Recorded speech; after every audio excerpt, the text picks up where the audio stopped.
Marwar bulletin देखने वाले सभी दर्शकों को चंद्रमोहन कल्ला का नमस्कार। राम राम ने खम्मा गणिसा। आज के मुख्य समाचारों में, जहां एक और राजस्थान में कोरोना का भूचाल और भूकंप आया हुआ है, उसी तरह से कांग्रेस में भी राजनीतिक भूकंप आ चुका है। कांग्रेस के वरिष्ठ विधायक हेमाराम चौधरी ने इस्तीफा दे दिया है। आज उसी पर एक विस्तृत रिपोर्ट हम देने जा रहे हैं।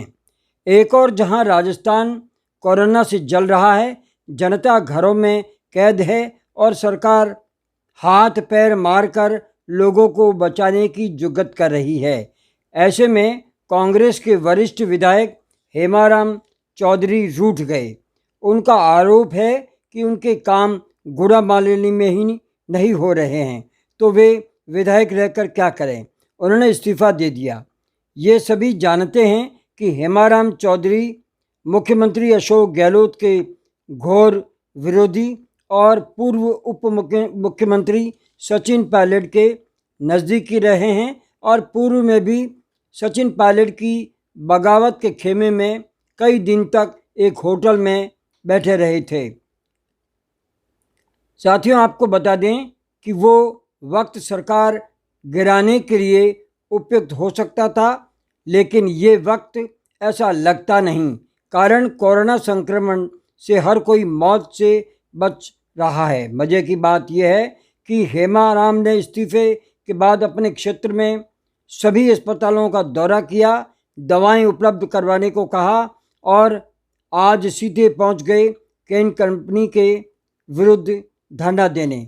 वहां वे खुलकर बोले कि विगत कई सालों से उनके गुड़ामालानी क्षेत्र में केन एनर्जी ने पेट्रोलियम पदार्थों का खनन कर अरबों रुपए की कमाई की है, लेकिन स्थानीय विस्तार या सुविधाओं के लिए, यहाँ के रोजगार के लिए कुछ भी नहीं किया। हेमाराम ने राजेश्वरी टर्मिनल पर धरना भी दिया।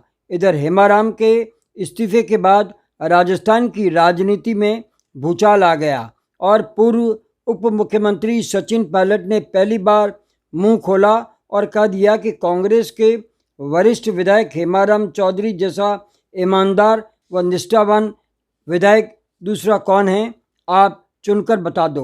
उन्होंने कहा कि हेमाराम को इस्तीफा देने के बाद में पार्टी को सोचना चाहिए, ये एक चिंता का विषय है। वे राजीव गांधी की पुण्यतिथि पर पीसीसी कार्यालय में पत्रकारों से बातचीत कर रहे थे।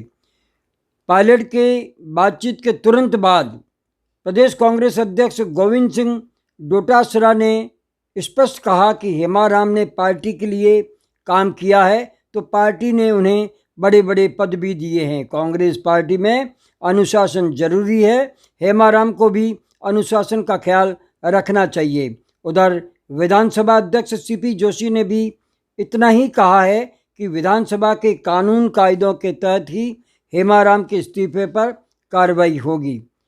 दूसरी ओर दिल्ली में पूर्व राष्ट्रीय अध्यक्ष राहुल गांधी ने राजस्थान में दबाव की राजनीति को गलत बताया और चिंता व्यक्त की है।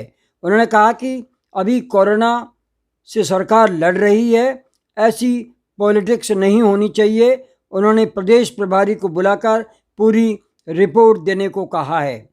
दूसरी ओर सचिन पायलट गुट के कई विधायक व पूर्व मंत्री जो करीब 8 की संख्या में हैं, माफ़ कीजिए 18 की संख्या में है, वे भी कहने लगे हैं कि हमारे क्षेत्र में भी काम नहीं हो रहे हैं, हम भी इस्तीफा दे रहे हैं। कांग्रेस में अचानक फूटे महाबम के पीछे क्या इन बागी विधायकों के क्षेत्र में वास्तव में काम नहीं हो रहे हैं या उनके द्वारा इस तरह के माहौल क्रिएट करके सचिन पायलट को नेतृत्व सौंपने का दबाव तो नहीं बनाया जा रहा है?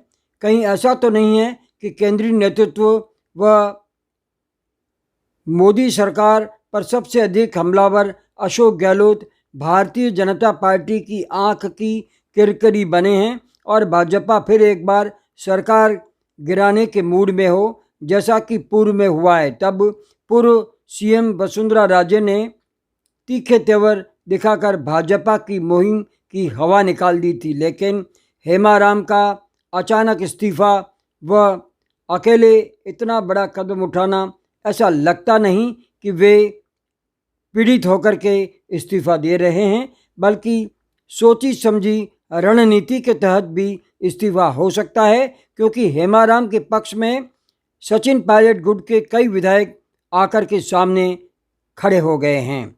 ये राजस्थान की राजनीति का समय बताएगा कि आखिर माजरा क्या है और अशोक गहलोत सरकार पर किस तरह का खतरा है। फिलहाल कोरोना संक्रमण से राजस्थान सरकार जूझ रही है, लेकिन दूसरी ओर राजनीतिक कोरोना संक्रमण भी तेज हो गया है। इसके साथ ही हमारा आज का ये समाचार बुलेटिन यहीं समाप्त होता है। अगले समाचार बुलेटिन के साथ फिर हाजिर होंगे, तब तक के लिए हमें आज्ञा दीजिए। जय हिंद।